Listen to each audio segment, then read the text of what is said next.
প্রিয় বন্ধুরা, বোর্ডিংয়ের সবচেয়ে বড় বিষয় হচ্ছে যে তাপ।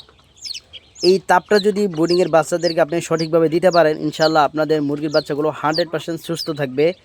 তাপ যদি সঠিকভাবে দিতে না পারেন, তাহলে কিন্তু আপনাদের মুরগির বাচ্চাগুলো সুস্থ থাকবে না, পাছায় মোল লেগে থাকবে, পাখাগুলো ঝুলে যাবে, ঝিমাবে, উপর দিকে মুখ তুলে হাঁ করে শ্বাস নিবে এবং এক পর্যায়ে বাচ্চাগুলো মারা যাবে। আপনারা কিভাবে বুঝবেন যে আপনাদের বোর্ডিং ঘরের তাপটা ঠিকমতো হচ্ছে কিনা? দেখেন, আমি কিন্তু এখন ক্যামেরা নিয়ে মুরগির সামনে আছি, এই জন্য মুরগিগুলো ভয়ে এক সাইডে চেপে গেছে।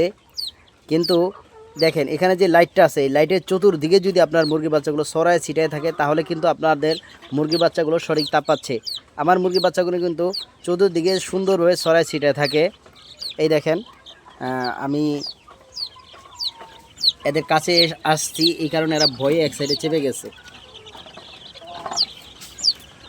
যদি আপনারা মুরগির বাচ্চাকে তাপ ঠিক মতো দিতে পারেন, হিটটা ঠিক থাকে, ইনশাল্লাহ আপনাদের মুরগির বাচ্চাগুলো সুস্থ থাকবে।